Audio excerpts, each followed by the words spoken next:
Saudara Ketua Umum Golkar, Bahlil Lahadalia mengingatkan politisi yang terjerat hukum untuk mengikuti proses hukum yang berjalan dan tidak menyalahkan partai tertentu atau mantan presiden. Pernyataan Bahlil ini diduga menyindir Sekjen PDI Perjuangan, Hasto Kristianto yang terjerat kasus suap Harun Masiku. Bahlil mengatakan Golkar dalam menghadapi kasus hukum yang menjerat kadernya selalu melakukan autokritik dan memilih tidak menyalahkan partai atau kelompok lain. Bahlil meminta anggota parpol yang terjerat kasus hukum untuk mengikuti proses hukum dan tidak menyalahkan kelompok lain. Syukur kehadirat Tuhan Yang Maha Esa atas segala rahmat dan hidayahnya kita dapat. Kami tidak bermaksud mengatakan ke yang lain, tapi kalau statement saya ini ada yang merasa, ya wallahu alam bisawab. Masa orang rasa gua harus larang, gitu kan? Tapi kami hanya melakukan otokritik ke dalam bahwa ada kader partai kami yang memang pada saat pilkada kemarin harusnya dia menang. Surveinya tinggi, 70% lebih. Kemudian kena musibah. Kami nggak menyalahkan bahwa ini yang salah partai A, partai B, atau mantan presiden A, atau mantan presiden B, atau ketum partai A, ketum partai B. Nggak ada itu kita salah-salahkan. Atau merasa dikerjain, nggak juga. Sebelumnya Ketua DPP PKS Mardani Alisera juga mengomentari pernyataan Sekjen PDIP Hasto Kristianto yang bilang memiliki video skandal yang melibatkan elit politik. Mardani bilang jika informasi tersebut merupakan fakta hukum silahkan disampaikan ke publik, namun jika bukan fakta hukum maka pengadilan yang akan menentukan.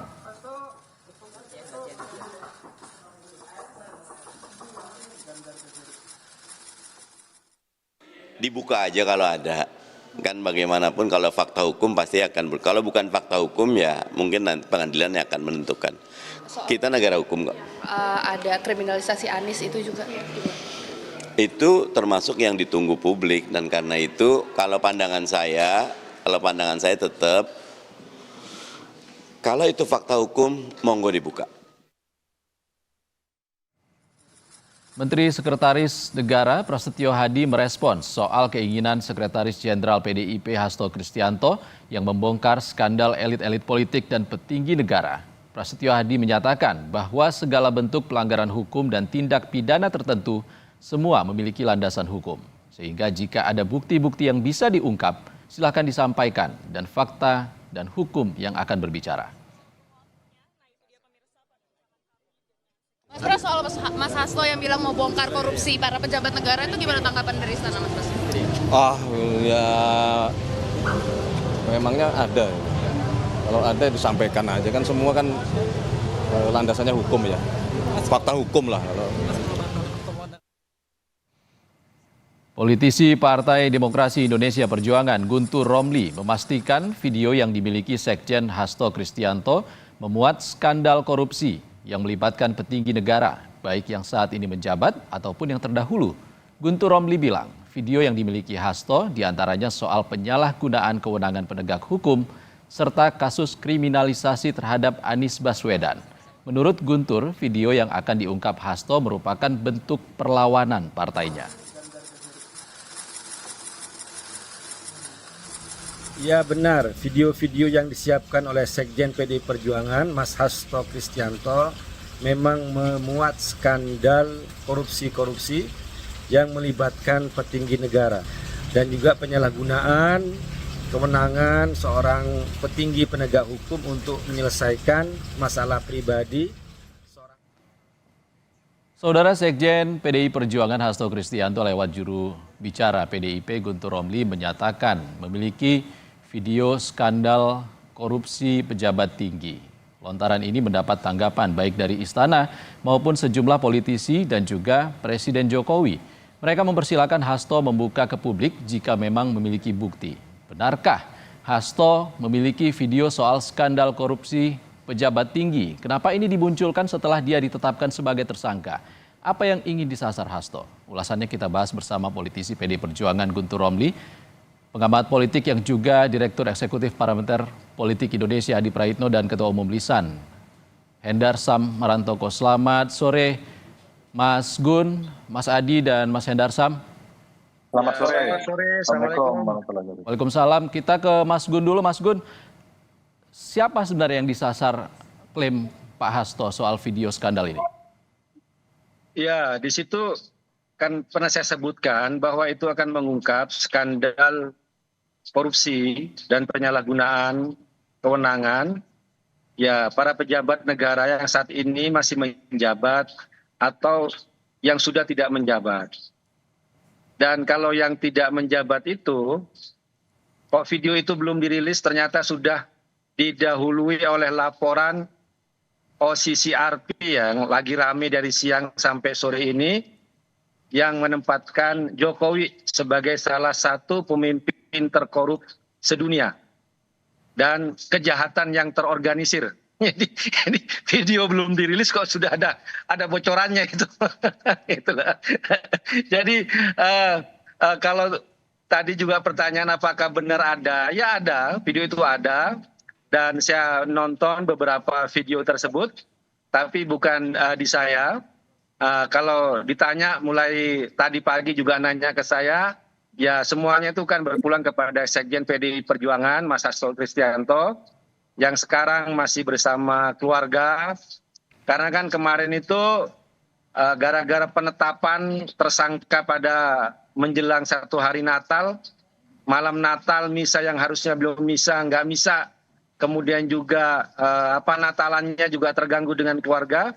Jadi hari-hari ini beliau bersama keluarga belum ada update terbaru soal video-video tersebut. Tapi ketika kita membaca berita-berita yang lagi viral pada siang dan sore ini bahwa Jokowi termasuk salah seorang pemimpin terkorup sedunia menurut OCCRP itu, ya kami kok merasa didahului.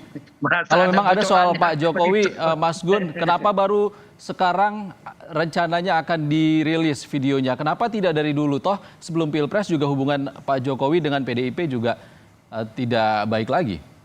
Ya, karena ini terkait juga dengan masalah bukti-bukti yang mungkin saja baru lengkap ya, baru ada, baru bisa diverifikasi dan sebagainya. Karena ini kan tidak mudah ya mengumpulkan bukti dan dokumen dan semuanya juga harus diverifikasi, tidak berdasarkan katanya-katanya. Kemudian juga ini bagian yang saya sering sebutkan bahwa bagian dari perlawanan. Tapi ada ya videonya ya, oke? Kriminalisasi. Mas Gun, videonya ada ya. Saya mau tanyakan ke Pak Mas Hendarsam dulu. Mas Hendarsam yakin nggak ada videonya? Nah, ini juga yang kita tunggu-tunggu. Jadi kami juga menunggu dan mempersilahkan untuk Mas Hasto apabila memang benar ada dugaan-dugaan seperti itu untuk segera dilaporkan. Karena memang kewajibannya sebagai salah seorang tokoh politik sentral ya, partai orang nomor 2 di partai politik terbesar di Indonesia ya, seharusnya kewajiban beliau memang melaporkan ini. Nah, pertanyaan tadi sebenarnya sudah diwakili, kenapa baru sekarang?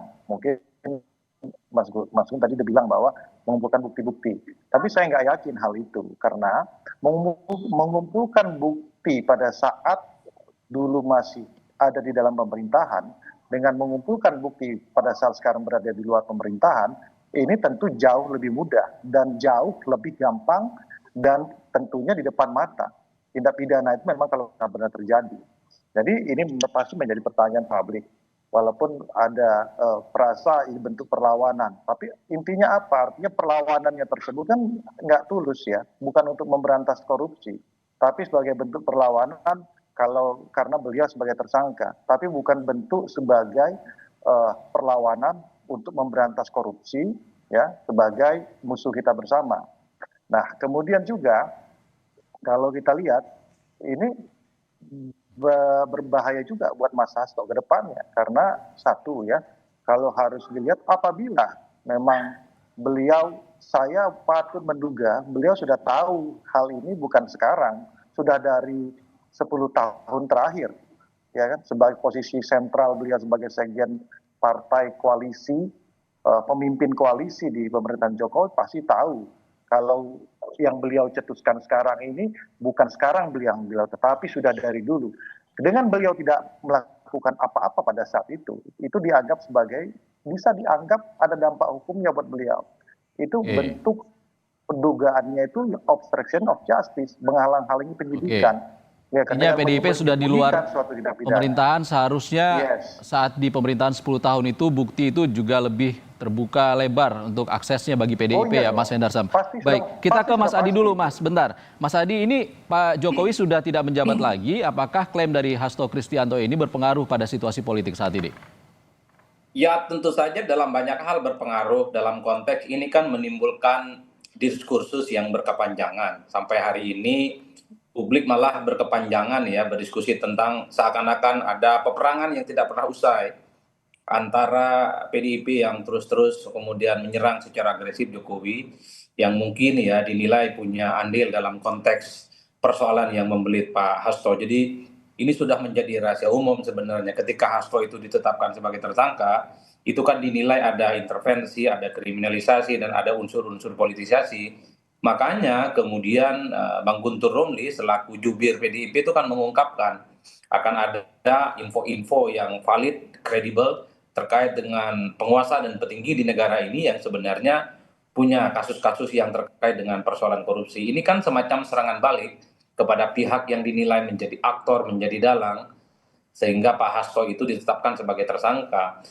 Terlepas dari apapun yang disampaikan, memang betul ya publik itu sedang menunggu kira-kira kapan video yang isinya informasi yang berisi fakta-fakta bahwa persoalan kasus korupsi, soal abuse of power yang dinilai dilakukan oleh pejabat-pejabat penting di negara ini bisa diungkap. Tentu ini menjadi sesuatu yang paling ditunggu sebenarnya jelang pergantian tahun dari 2024 menjadi 2025. Jadi Bang Guntur, kalau malam ini ataupun besok misalnya videonya itu bisa diungkapkan, ini akan menjadi kado terindah seluruh rakyat Indonesia.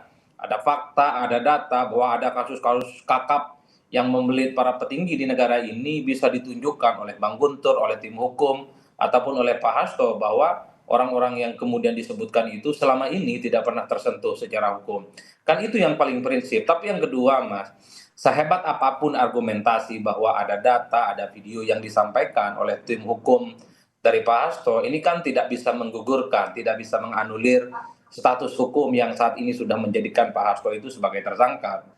Tentu harus ada upaya-upaya hukum lain ya di luar narasi-narasi politik yang sedang berkembang.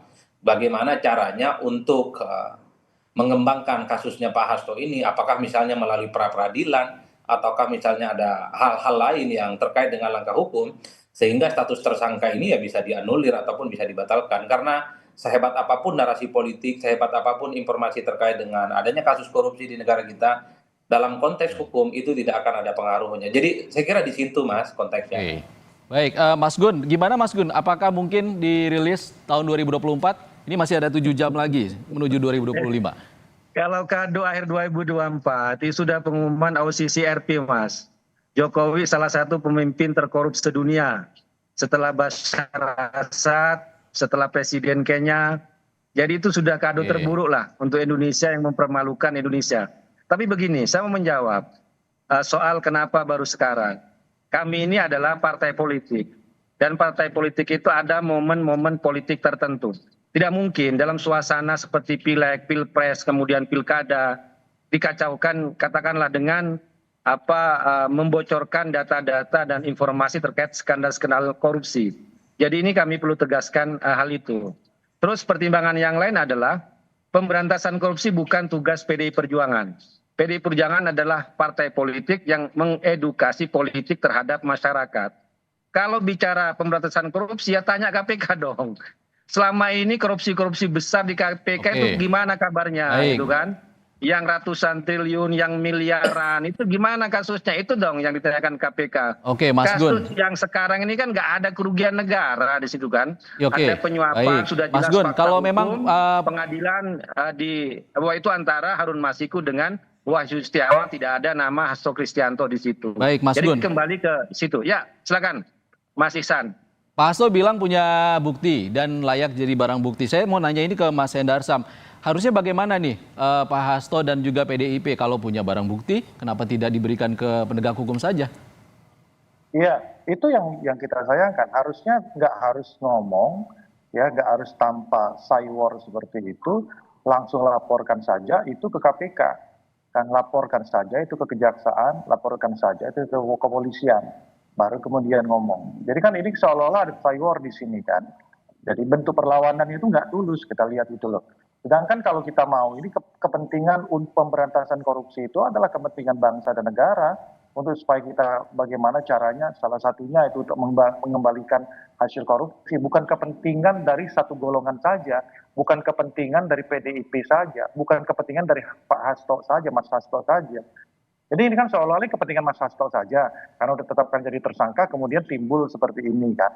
Nggak mungkin dalam jangka waktu 10 tahun, beliau nggak tahu apa-apa, setelah ditetapkan sebagai tersangka, baru beliau tahu. Itu nggak mungkin.